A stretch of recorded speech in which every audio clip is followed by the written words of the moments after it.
something that a lot of empathic beings need to come to grips with. Given that we tend to be, compassionate people who show a lot of care for other people, and you're constantly sensitive to change in energy, change in vibration, as others are sensitive subconsciously to you or to yourself. Remember that also works the same way, but in the opposite direction. So one of the reasons why it's good to try to stay stable and stay in your body and stay motivated and stay sort of healthy, fit, is the fact that being the opposite would be to literally bring hell to somebody on earth. So you're able to go to the extreme in terms of anger. You're able to be malicious. You're able to give someone hell on earth. So you're able to provide that love and care for others, but you're also able to bring an absolute devastating hellfire here too. So it's important to remember that, especially while you're on your walk, as you're on your journey or your day-to-day life. Just now I was just walking up the street and one of the managers from my toxic workplace went past and obviously your normal human reaction is to say hello because you just recognize them. So, but the fact that I even looked up to look at him must mean that he's already projecting his energy field out onto my person. So I looked up and I said his name and he just acted like he didn't see me. And that's usually what people do. Other people do. They're gang stalking us, they're following us, they're watching us, our every move. They want to give us the impression that we're meaningless, that we are low value, that we don't matter. Yet at the same time, they won't let us be, they won't let us continue and just live our life.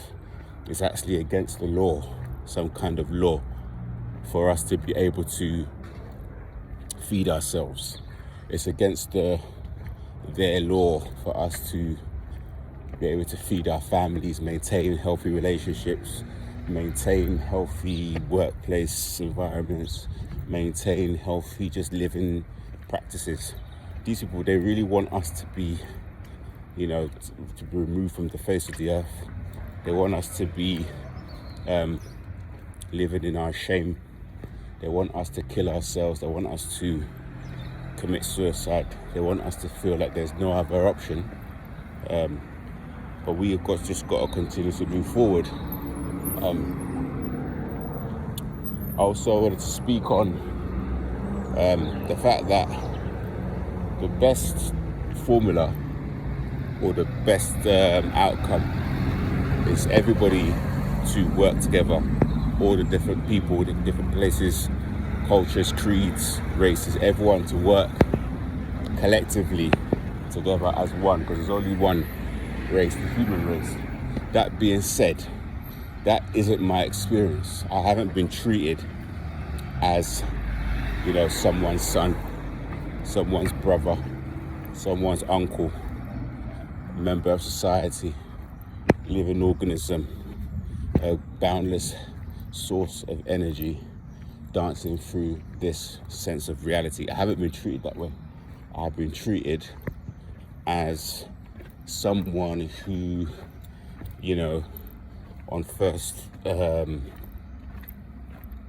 sighting is coming to create chaos. Someone who is trying to bring steal from someone who is aggressive, someone who's hypersexual, all of the things basically all the negative parts of society have been projected onto me. And yeah, I can be aggressive, I can be all of those things at certain points if I want to be. But most of the time, we're just trying to get along. And like you have in the game Grand Theft Auto, you have these people that are just walking around.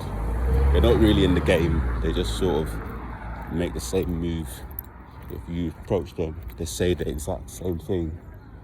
They repeat this pattern every day, go to their 9 to 5, wake up, cause aggravation, project onto people, try to look for people's energy to consume. That is basically our day-to-day existence.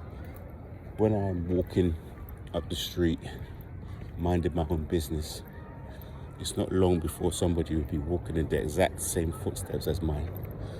And, you know, I can choose to be angry. I can choose to turn around and, you know, which I've done in the past, ask them what they want. But the fact of me just walking next to them, and this will happen to some of you on your walk, we activate something in these people so they come alive just for those few seconds. So in their whole life existence following their scripts, their programming, for a few moments they turn on, just like the characters do in the game. When the main character talks to the NPCs, that's what these people are. They'll start walking, they'll start mimicking you. Sometimes I'll just stop dead. I'll just stop or I'll change direction instantly, and these people just have a confused look on their face like, why am I walking this way? Like, literally, it's such a subconscious thing. They turn on for those few short moments, and you know, I'm learning to sort of get used to it. It's actually fascinating, but it's also yeah, it's just something you have to stay curious about and not react to it. So I'm not, you know, I've done this so many times before where I've shouted at them or said something. There's no point, because, you know, these characters, they don't know what they're doing. So, you know, they just do that to all the people that are on this walk. You have this oil, this special anointing, this oil, this mission. But that's it. I wanted to touch on a few more points about that. There's always like a dog, really cute dog that lives in that house there. I look at him in the window about the last message, but I can't think of it right now, so I'll do it next time.